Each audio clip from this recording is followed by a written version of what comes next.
rehearsal. Oh, great. Or the class. The class. Yes, exactly. Which was for about 2 hours. Open to the public. Yeah. But this is not your first time on the island. No, not my first time on the island. This is my 4th year on the island. Consecutive? Yes, nice. consecutive with the festival. So you're used to the rhythm, the humidity. Yeah, definitely. Sorry about this. No, it's okay. But at least you don't have rain and, exactly. the bones don't ache No, as much. we've had amazing weather. It's completely fine. It's just you sweat a lot, which is all right too. You know. Because you do come from New York City. Yeah. Okay. Yeah. Good. This year you're serving as the Associate Artistic Director. Very exciting. It is exciting. It's been a nice opportunity. And what does an Associate Artistic Director do?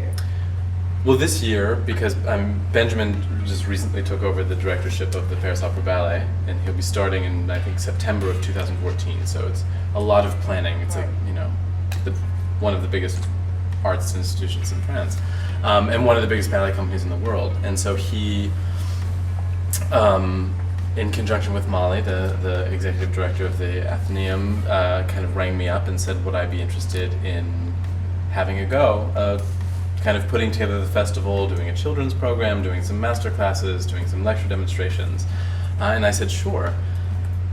You know, it's always something that I've enjoyed doing. In New York with the New York City Ballet, I do some lecture series on the proscenium, talk with the audience and with dancers and things. So I had a bit of experience with that before, but it's been very enjoyable. Nice. So. There are 2 major performances, Friday and Saturday. Friday evening and Saturday. Okay, and what are the programs? The programs are the same each night. We're starting with the ballet called Valse Fantasy, choreographed by George Balanchine. That's a frenetic, kind of wildly, constantly moving waltz.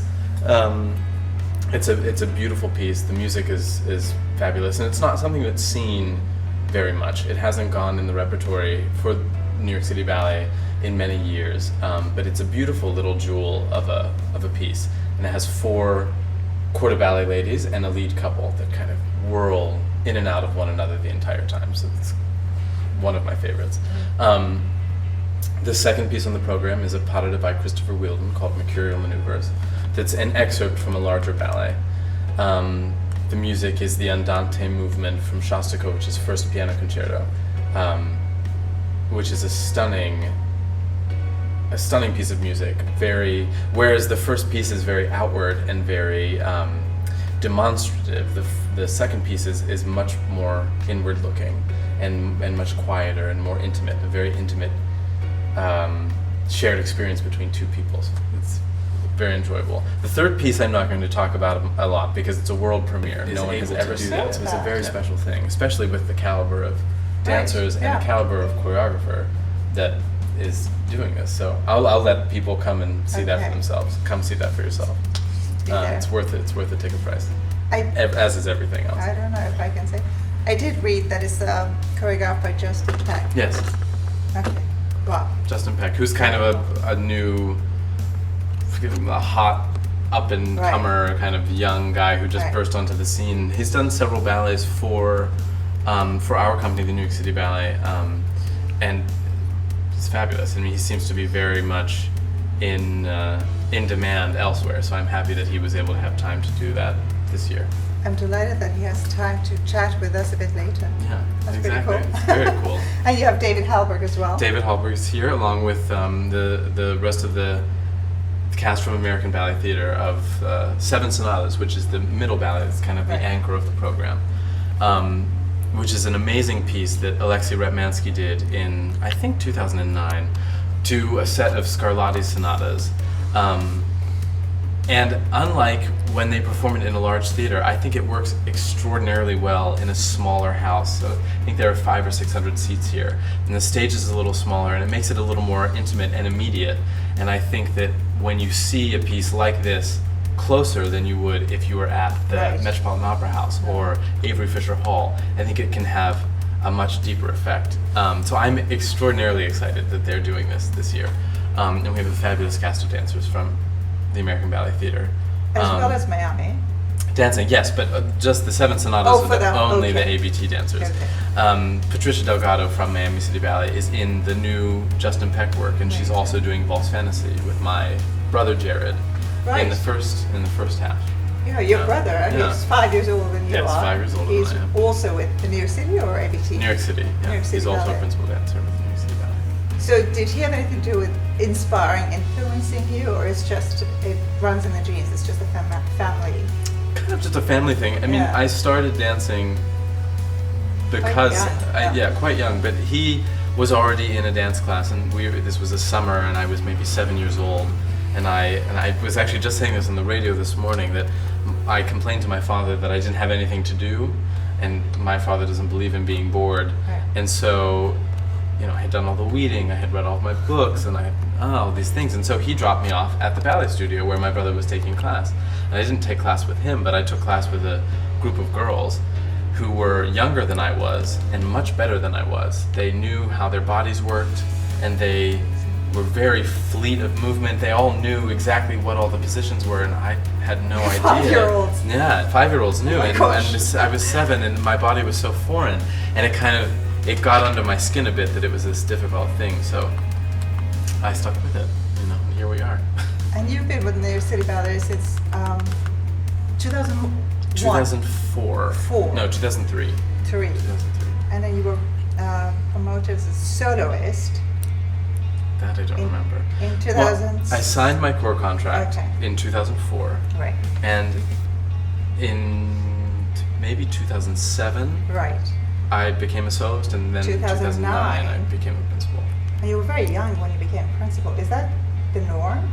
No, to be. It has, well, in I think the more recent years, Right. it has been the norm, but I think it's because we had a very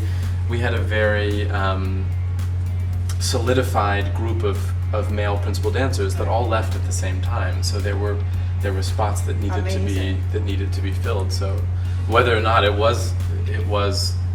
whether or not people think it was early or late or whatever it is, it was necessary to kind of have someone, me and my colleagues who were promoted then, to have someone kind of fill in the shoes of our departing colleagues.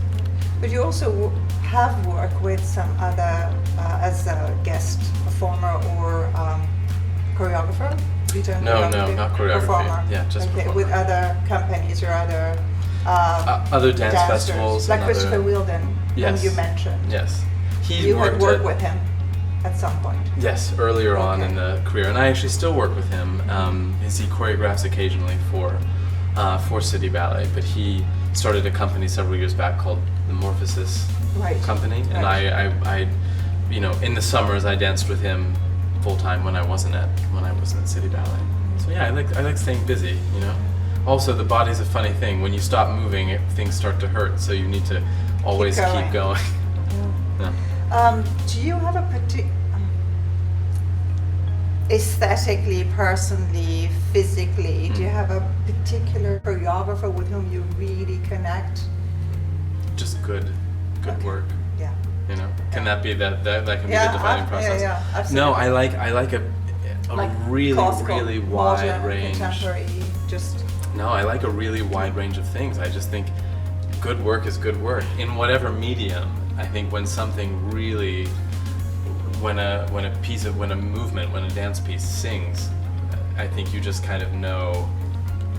You know what it is. You know that it's good, regardless of what the style is.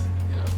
I read somewhere that you had wanted to work with Pina Bausch. Did you ever get a chance to No, I meet her? never did. I never did.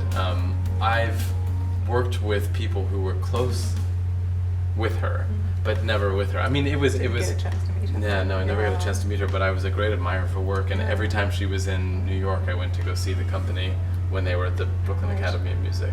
Right.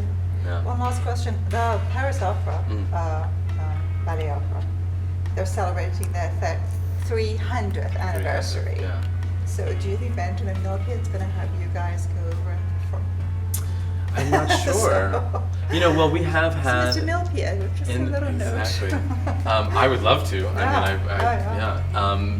We have had a relationship with Paris Opera in the past. Several years ago, maybe 2008, we went as a full company, Nice. and we danced.